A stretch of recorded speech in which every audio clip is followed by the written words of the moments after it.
सुना है शादी कर रहे हैं। एक बात बोलूं, आप एक गलत इंसान से शादी कर रहे हैं। अरे व्हाट नॉनसेंस।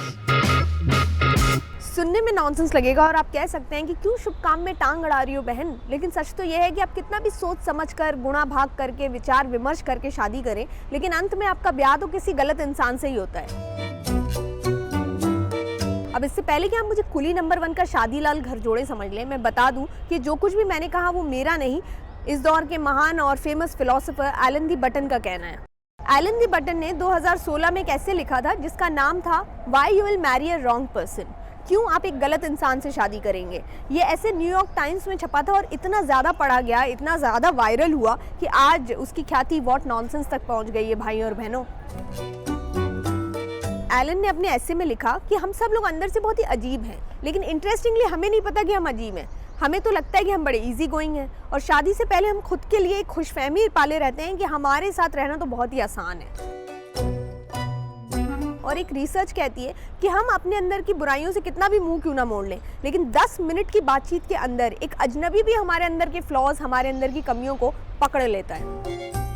वो तो शादी के बाद हमें हमारी असलियत के बारे में पता चलता है, जब हमारा पार्टनर या हमारी पार्टनर हमारी आंखों पर से पर्दा उठाता है और कहता है कि बॉस तुम इतने इजी गोइंग हो नहीं जितना कि सोचते हो।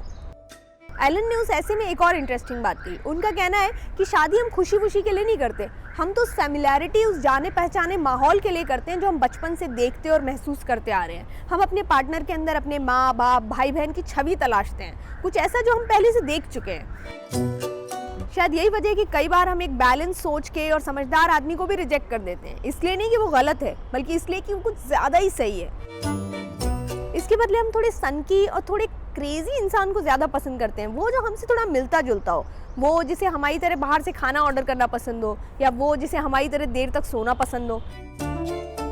और कई बार तो हम शादी ही गलत वजह से कर लेते हैं, जिनमें से एक बड़ी गलत वजह है सेक्स। भारत ही नहीं, कई देशों में ऐसा सोचा जाता है कि एक उम्र के बाद लड़का लड़की कुछ गलत ना कर लें, इसलिए उसकी शादी कर दो। या गलत का मतलब है सेक्स और शादी का मतलब है सेक्स करने का लाइसेंस मिलना। इसलिए कई दफ़े हम सेक्स के लिए ऐसे व्यक्ति से शादी कर लेते हैं जो शायद हमारे लिए सही ना हो। शादी जैसे रिश्ते को करीब से समझने वाले एक्सपर्ट्स कहते हैं कि पहले शादियां ज़मीन जायदाद को देखकर की जाती थी, फिर बारी आई रोमांटिक शादियों की, जब दिल जिस पे आता था आप शादी कर लेते थे। अब बारी है साइकोलॉजिकल शादियों की, जिसमें हम सोचें और समझें कि क्या हम एक साथ बच्चा पाल सकते हैं, क्या हम एक साथ आगे बढ़ सकते हैं, क्या हम दोस्त बने रह सकते हैं और क्या हम एक साथ पागल बने रह सकते हैं। अगर जवाब हाँ में है तो आगे बढ़िए और उस इंसान से शादी कर लीजिए, फिर समाज उसे कितना भी गलत क्यों ना बोले, क्या फ़र्क पड़ता है। वैसे भी झूठ बोलते हैं वो लोग जो कहते हैं कि शादी के बाद सब ठीक हो जाता है, जबकि सच तो यह है कि शादी के साथ डिसअपॉइंटमेंट, फ्रस्ट्रेशन, गुस्सा सब कुछ फ्री में मिलता है। हमारी इनकम्प्लीटनेस का कोई अंत नहीं है और शादी इस अधूरेपन को बिल्कुल पूरा नहीं करती। वो तो दो अधूरे लोगों को, दो गलत लोगों को मिलाती है जो मिलकर शादी को सही बनाते हैं। क्या बात कही है मैंने। तो इसी बात पर अपने होने वाले पार्टनर या हो चुके पार्टनर को ये वीडियो ज़रूर दिखाइए और व्हाट नॉनसेंस के और वीडियोस देखने के लिए यूट्यूब पर #WhatNonsense टाइप कीजिए या वीडियो में दिए गए लिंक पर क्लिक कीजिए। हम मिलेंगे आपसे कुछ और नॉनसेंस के साथ, तब तक शादी मुबारक हो। इतनी गर्मी में वैसे शादी करता कौन है यार, नहीं पसीने आ गए भाई। अरे व्हाट नॉनसेंस।